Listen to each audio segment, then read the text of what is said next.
안녕하세요, 여러분. 오늘은요, 조금 뜨겁고 재미있는 이야기를 들고 왔어요.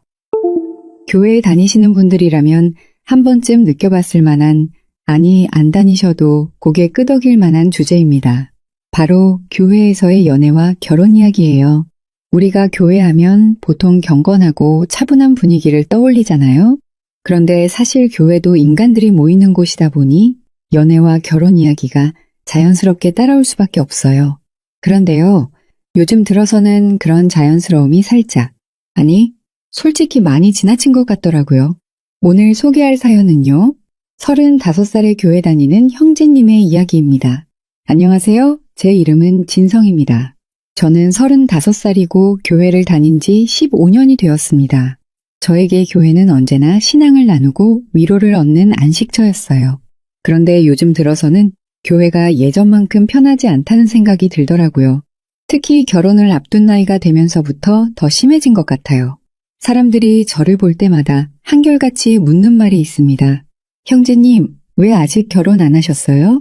처음에는 그 질문이 그냥 호의적인 관심이라고 생각했어요. 하지만 점점 질문의 뉘앙스가 달라지더라고요. 형제님, 조건도 괜찮으신데 왜 아직 혼자이신 거예요? 혹시 까다로우세요? 라는 식으로요. 사실 저도 결혼을 못하고 있는 이유를 잘 알고 있습니다. 그리고 그 이유는 제가 까다로워서가 아니에요. 오히려 교회 안에서 너무 많은 것을 따지는 문화 때문이라고 느낍니다. 사람들은 신앙 공동체라고 하면 서로를 있는 그대로 사랑하고 존중해 줄 것 같다고 생각하잖아요. 그런데 교회 안에서도 조건과 기준이 엄청나게 작용합니다. 누군가를 만날 때 외모, 경제력, 신앙심 같은 조건을 하나하나 계산하고 따지는 게 너무 당연시되고 있거든요.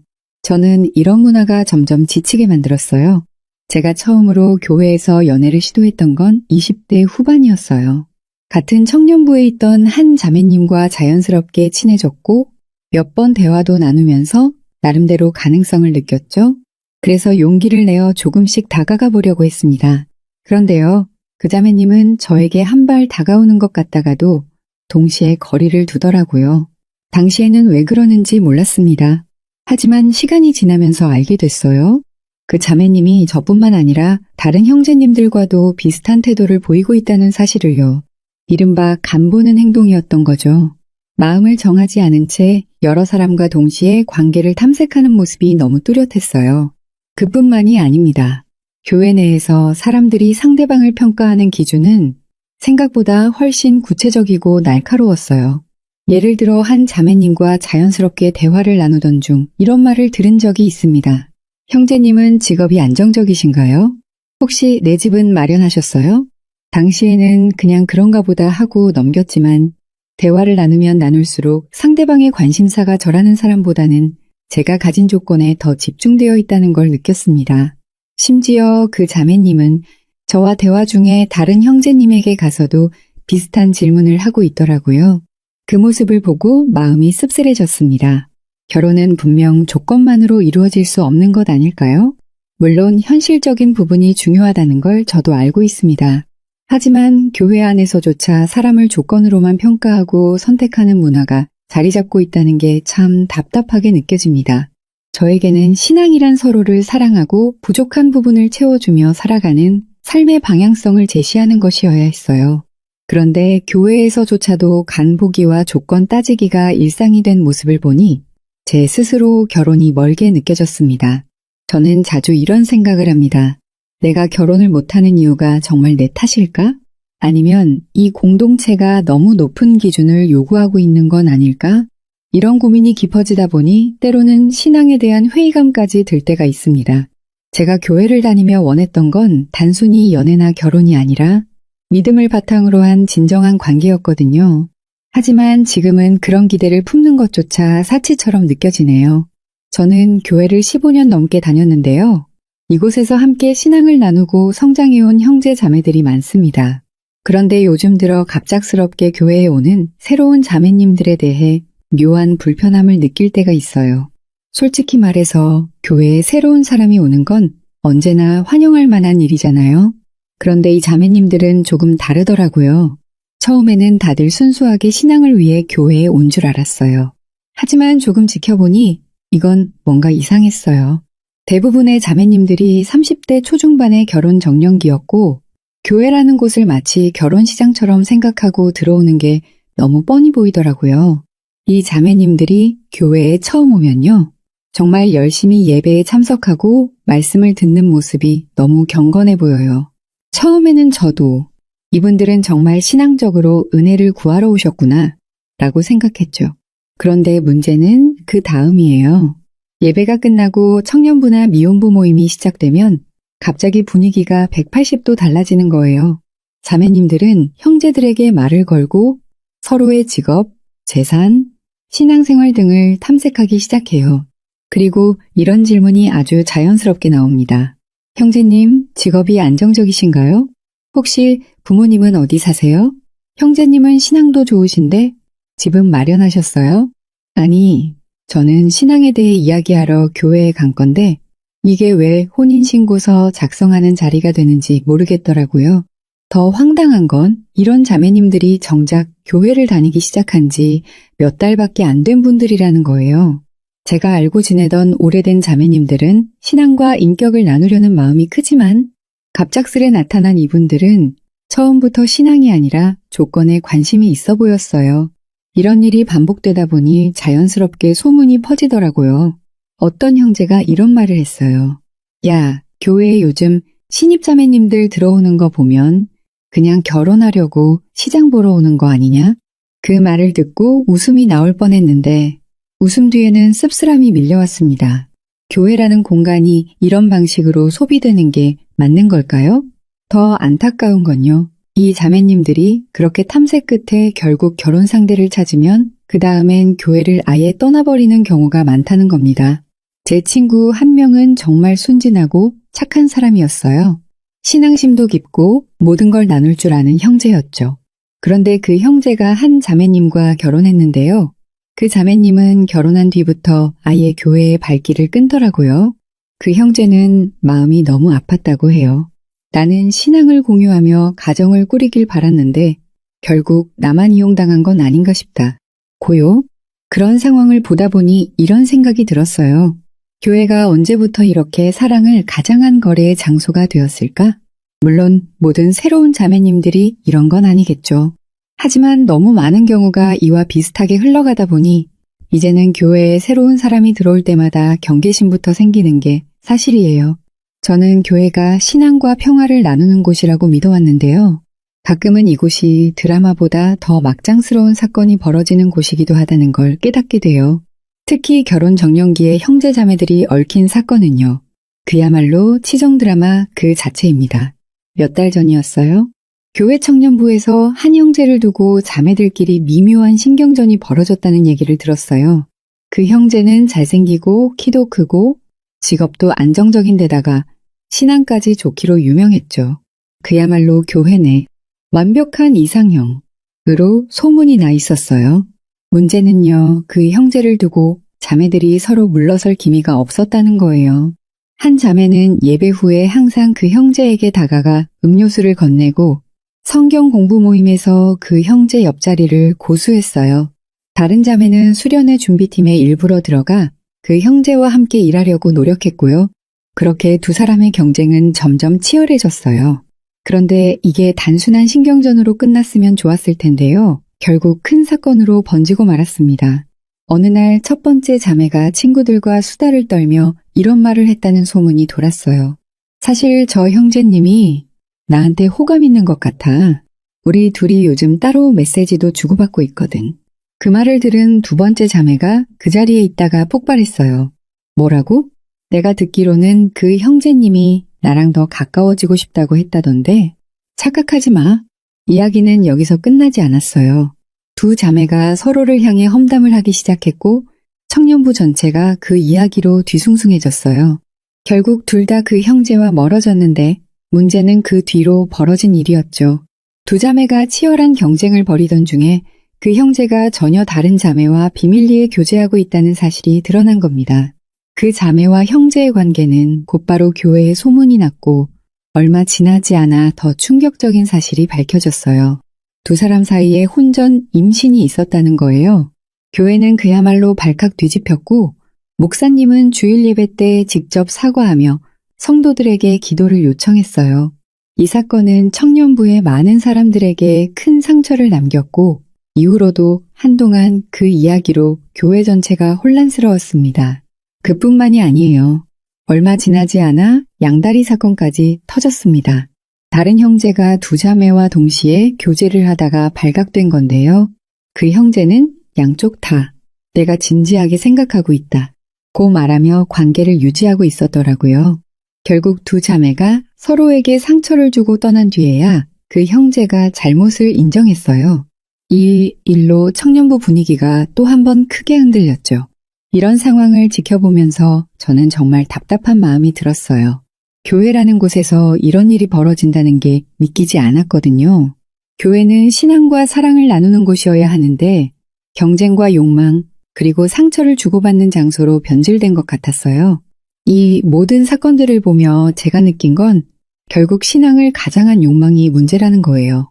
겉으로는 믿음을 이야기하지만 속으로는 조건과 감정 싸움이 얽혀있는 현실이요.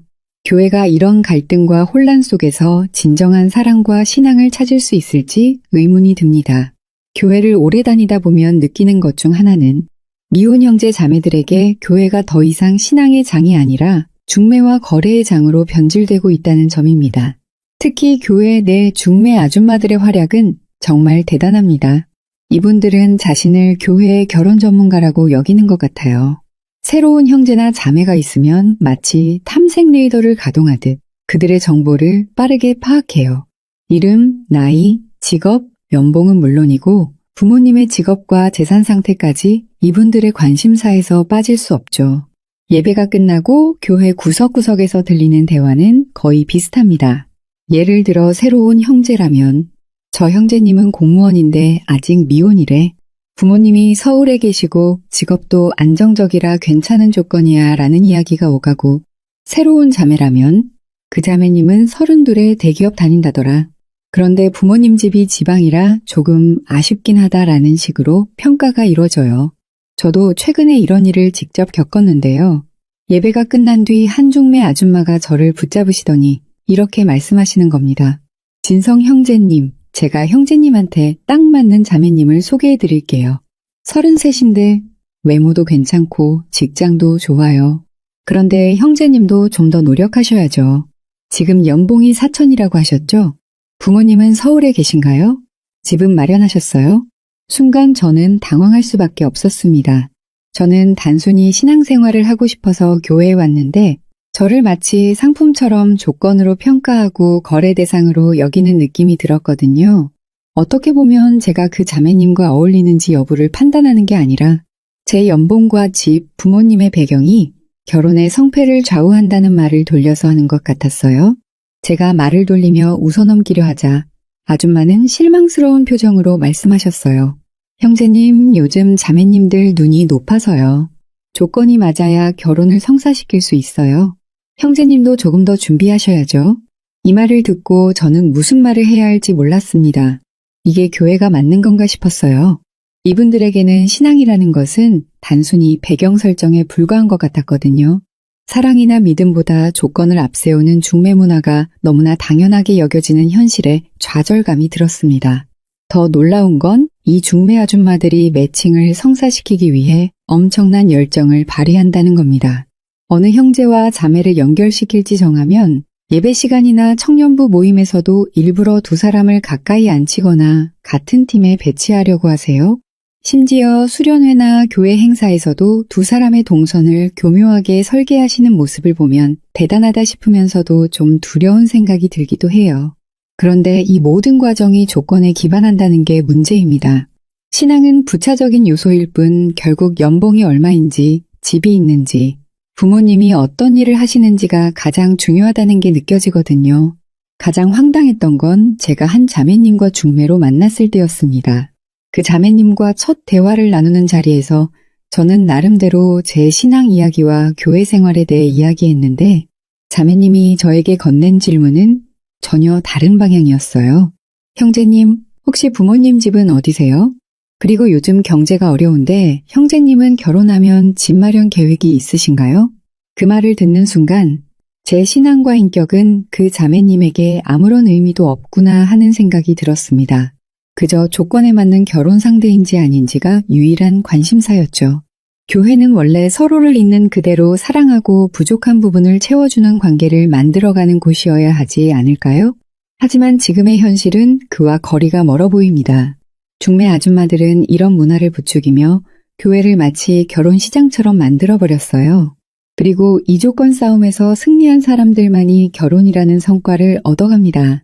제가 청년부에서 목격했던 한 사건을 이야기해 볼까 해요. 교회는 신앙의 공동체로 남녀노소 모두를 포용하는 공간이어야 하는데 제가 다니는 교회는 점점 여초 집단이 되어가고 있습니다. 이 변화는 교회의 분위기와 구조를 완전히 뒤흔들어 놓고 있죠. 제가 20대였을 때만 해도 교회는 형제와 자매의 숫자가 어느 정도 균형을 이루고 있었어요. 청년부 모임에서도 활발한 교류가 이루어졌고 자연스럽게 좋은 관계로 발전하는 경우도 많았습니다. 그런데 요즘은 상황이 완전히 달라졌습니다. 교회의 형제들은 하나둘씩 사라지고 자매들만 남는 상황이 점점 심각해지고 있거든요. 특히 나이가 차면서 괜찮은 형제들은 점점 교회를 떠나는 일이 많아졌습니다. 이유는 간단합니다. 괜찮은 형제들은 교회 안에서 연애와 결혼을 시도하다가 벽에 부딪히고 결국 교회 밖에서 여자를 만나 결혼하곤 하거든요. 자매들의 조건이 너무 까다롭고 눈높이가 높아서 형제들이 상대적으로 더 편하고 부담 없는 사회적 관계 속에서 배우자를 찾는 게 현실이에요. 게다가 교회에 남아있는 형제들 중에서도 조금만 조건이 좋은 사람들은 가장 눈에 띄는 자매, 즉 교회에서 가장 조건이 뛰어난 자매와 매칭되어 빠르게 결혼을 하고 교회를 떠납니다. 예를 들어 저와 함께 청년부를 꾸려갔던 한 형제는 정말 성품도 좋고 신앙도 깊은 사람이었어요. 그런데 그 형제가 만난 건 교회 안에서 신앙과 성품을 나눌 수 있는 여자가 아니라 교회 밖에서 자신을 있는 그대로 받아주는 여자였습니다. 그는 한동안 교회를 떠나 있었고 몇 년 후에 결혼 소식을 전해왔습니다. 이유를 물어보니 교회에서 자매들에게 받는 압박과 평가에 지쳤다고 하더군요. 진성아, 교회에서 나를 조건으로만 보는데 밖에서는 그냥 나로 대해주는 사람이 있더라. 결국 나는 그쪽을 택했어. 그의 말이 아직도 귀에 맴도네요. 또 다른 형제는 청년부에서 늘 리더십을 발휘하던 친구였는데 한 자매와 빠르게 결혼을 하고 교회를 떠났습니다. 그런데 그 자매가 교회 내에서 가장 눈에 띄는 외모와 조건을 가진 사람이었어요. 다른 자매들은 그 형제와 그녀의 관계를 보며 결국 형제들도 조건 보고 선택하잖아 라며 불만을 토로했죠. 하지만 정작 그 자매와 형제는 서로가 가장 안정적이라고 느꼈기에 빠르게 결혼을 결정한 거였어요. 문제는 그 이후로 남아있는 자매들이 형제들에게 더 큰 기대와 압박을 가하게 되었다는 점입니다. 그 결과 교회는 이제 완전히 여초 집단이 되었습니다. 남아있는 형제들은 몇 안 되는 데다가 자매들의 눈높이에 맞추기엔 부족하다고 평가받는 경우가 많아요. 형제들 사이에서는 이런 농담도 나옵니다. 여긴 천국이 아니라 무한 경쟁의 지옥이야. 저는 그 말을 웃으며 넘겼지만 한편으로는 씁쓸함을 감출 수 없었어요. 형제들이 떠나고 남은 건 점점 더 많은 자매들과 결혼과 신앙 사이에서 길을 잃은 공동체였습니다. 이런 변화는 교회의 근본적인 문제를 드러냅니다. 신앙 공동체가 서로를 있는 그대로 받아들이고 존중하는 것이 아니라 조건과 기대 속에서 누군가를 평가하는 공간으로 변질되고 있다는 거죠. 형제들은 떠나고 자매들만 남아 점점 여초화가 진행되는 교회. 그 결과로 생겨난 새로운 갈등 구조에 대해 말해볼까 합니다. 바로 노처녀들이 만든 여자 대 남자의 구도입니다. 이 상황은 처음엔 단순한 불만과 실망에서 시작되었지만 시간이 지나면서 점점 더 큰 갈등과 이간질로 번져가고 있습니다. 현재 교회에 남아있는 자매들 중에는 30대 중반에서 40대 초반의 미혼 여성들이 많습니다. 이분들은 신앙생활도 열심히 하고 각자 직업도 잘 가지고 계세요. 하지만 결혼 정년기를 넘기면서 점점 더 큰 위기의식을 느끼고 계신 게 눈에 보입니다. 이런 상황에서 형제들이 점점 교회를 떠나거나 교회 내에서 특정 조건에 맞는 자매와 빠르게 매칭되어 사라지는 걸 보면서 자매들 간에도 그리고 형제들과도 갈등이 커지고 있습니다. 이분들이 모이면 항상 비슷한 이야기가 나옵니다. 요즘 형제들은 왜 이렇게 나약한 걸까? 라거나 남자가 되어서 신앙은 뒷전이고 조건만 따지는 건 정말 치졸한 행동 아니야? 라는 말들이죠. 제가 느끼기엔 형제들을 비난하면서도 한편으로는 자매들 자신이 가지고 있는 상처와 불안감을 감추기 위해 이런 말을 하는 것 같아요. 그런데 이 말들이 단순한 불만으로 끝나는 게 아니라 점점 형제들과의 갈등을 부추기는 결과를 낳고 있습니다. 얼마 전에는 청년부 모임에서 작은 사건이 있었어요. 한 형제가 새로운 젊은 자매와 대화를 나누는 모습을 몇몇 노처녀 자매들이 지켜보더니 곧바로 수군거리기 시작했죠. 저 형제는 예배 시간에는 경건한 척하더니 결국 젊고 예쁜 자매한테만 관심 있네. 이런 말을 들으니 참 씁쓸하더라고요. 그 형제는 단순히 새로운 사람에게 친절을 베푼 것뿐이었는데 이런 식으로 해석되어 불필요한 오해를 불러일으킨 거죠. 이런 분위기 속에서 형제들은 점점 더 위축되고 있습니다. 어떤 형제는 저에게 이렇게 말했어요. 진성 형제님, 요즘 교회에서 누구랑 대화하기가 정말 조심스러워요. 괜히 자매님들이 오해하시거나 다른 자매님들 사이에 갈등이 생길까 봐요. 사실 형제들 입장에서도 교회라는 공간이 점점 더 불편해지고 있는 거예요. 그뿐만 아니라 노처녀 자매들 사이에서는 형제들을 비판하는 데 그치지 않고 서로를 이간질하는 일까지 벌어지고 있습니다. 한 자매는 다른 자매의 약점을 들추며 뒷담화를 하기도 하고 자신이 더 적합한 결혼 상대로 보이기 위해 다른 사람의 이미지를 깎아내리기도 합니다. 얼마 전에는 한 자매가 다른 자매를 두고 그 사람은 너무 자기 중심적이라 형제님들이 싫어할 거야 라고 말하는 걸 들었는데 정작 본인은 그렇게 말하면서도 같은 행동을 반복하고 있더라고요. 결국 이런 분위기가 형제와 자매 사이의 갈등뿐 아니라 자매들끼리의 신뢰까지 무너뜨리고 있습니다. 교회는 신앙 공동체로서 서로를 위로하고 격려해야 하는 공간인데 지금은 마치 드라마 속 갈등의 무대처럼 느껴질 때가 많습니다. 저는 이 모든 문제를 바로 늙은 언니들, 그러니까 30대 후반에서 40대 초반의 미혼 자매님들이 교회에서 권력을 잡아가는 이야기입니다. 이분들이 점점 교회 내에서 자신들만의 왕국을 만들어가고 있다는 사실은 정말 흥미로우면서도 때론 조금 답답하게 느껴집니다. 먼저 제가 늙은 언니들이라는 표현을 쓰는 이유는 이분들이 스스로 그렇게 부르길 좋아하신다는 데 있어요. 처음에는 그 말을 농담처럼 들었지만 시간이 지나면서 이게 단순한 농담이 아니라는 걸 깨달았어요. 이분들은 교회 내에서 자신들끼리 강력한 연대를 형성하고 젊은 자매들을 은근히 견제하며 교회 안에서 점점 더 큰 영향력을 발휘하고 있습니다. 어떻게 이런 일이 벌어졌냐고요? 사실 이분들은 20대와 30대 초반에는 교회 내에서 좋은 형제를 만나 결혼하길 원했어요. 하지만 시간이 지나면서 형제들이 교회를 떠나거나 더 젊은 자매들과 결혼하면서 기회가 줄어들었죠. 그러다 보니 이분들끼리 뭉치게 되었고 신앙보다는 서로의 불만과 아쉬움을 공유하는데 더 많은 시간을 보내게 된 겁니다. 그 과정에서 이들은 자신들만의 작은 권력 구조를 만들기 시작했어요. 예를 들어 젊은 자매들이 교회에 새로 들어오면 이 늙은 언니들은 처음에는 친절한 척 다가갑니다. 하지만 곧바로 견제하기 시작하죠. 얼마 전에 교회에 새로운 20대 중반의 자매가 있었어요. 얼굴도 예쁘고 성격도 좋아서 형제들에게도 금세 인기를 얻었죠. 그러자 몇몇 늙은 언니들이 그 자매를 몰래 험담하기 시작했어요. 저 친구는 너무 잘난 척해. 교회는 신앙을 나누는 곳인데 남의 관심만 받으려는 게 보여. 실제로는 그 자매가 아주 소박하고 겸손한 사람인데도 말이에요. 그뿐만이 아닙니다. 수련회나 교회 행사가 있을 때도 이 늙은 언니들은 은근히 젊은 자매들을 배제하려고 하죠. 한 번은 청년부 수련회 준비 모임에서 젊은 자매가 리더 역할을 맡게 되었는데 늙은 언니들이 단체로 반대하며 우리 경험 많은 사람이 맡는 게 더 나을 것 같다 며 분위기를 몰아간 적이 있었어요. 결국 젊은 자매는 눈치만 보다가 역할을 내려놓아야 했죠. 이런 상황이 반복되다 보니 젊은 자매들은 교회를 떠나는 경우가 많습니다. 신앙생활을 하러 온 건데 왜 이렇게 사람들 간의 싸움과 견제를 겪어야 하는지 모르겠어요. 라며 떠난 한 자매의 말이 아직도 기억에 남습니다.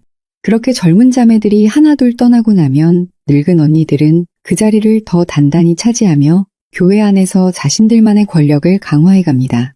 늙은 언니들의 왕국은 단순히 자매들 사이에서만 작동하는 게 아니에요. 이들은 교회의 결정 구조에도 영향을 미칩니다. 예를 들어 목사님이 새로운 청년부 리더를 정할 때도 이분들이 은근히 의견을 내고 자신들과 가까운 사람을 추천하려고 하죠. 그 과정에서 형제들은 점점 더 주변부로 밀려나고 교회는 사실상 이 늙은 언니들의 영향력 아래 운영되는 듯한 느낌을 받게 됩니다. 결국 교회는 늙은 언니들의 왕국으로 변해가고 있어요. 이분들은 자신들끼리만의 문화를 만들고 새로운 사람들을 배제하며 자신들의 입지와 권력을 강화하는 데 몰두하고 있습니다. 제가 처음 교회를 다녔을 때는 이곳이 세상의 혼란과 불확실함에서 벗어나 평안과 위로를 얻을 수 있는 안식처라고 믿었습니다. 하지만 지금 제가 느끼는 교회는 그 믿음을 배반당한 공간에 가깝습니다. 그리고 깨달았어요. 교회를 떠나는 사람들은 단순히 신앙이 약한 게 아니라 더 이상 여기서 얻을 게 없다는 걸 일찍이 깨달은 사람들이라는 사실을요. 교회에서 오랜 시간을 보내며 배운 건 이곳이 더 이상 신앙심과 사랑을 나누는 공간이 아니라는 겁니다. 대신 물질만능주의, 조건 따지기, 정치 싸움이 판을 치는 장소로 변질되었다는 거죠. 처음에는 단순히 몇몇 사람들의 문제라고 생각했어요. 모든 공동체에는 문제가 있겠지.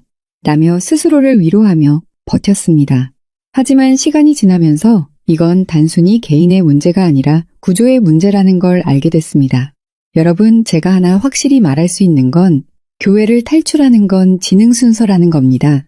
교회 안에 남아있는 사람들 대부분은 현실을 인정하지 못하거나 신앙이라는 명분 아래 자신의 삶을 정당화하려고 애쓰는 사람들입니다. 하지만 더 똑똑하고 현실적인 사람들은요, 교회라는 공간에서 진정한 신앙과 사랑을 찾는 건 점점 더 불가능하다는 걸 깨닫고 미련 없이 떠나갑니다. 제가 경험한 것만 보더라도 교회는 더 이상 신앙을 나누는 곳이 아닙니다.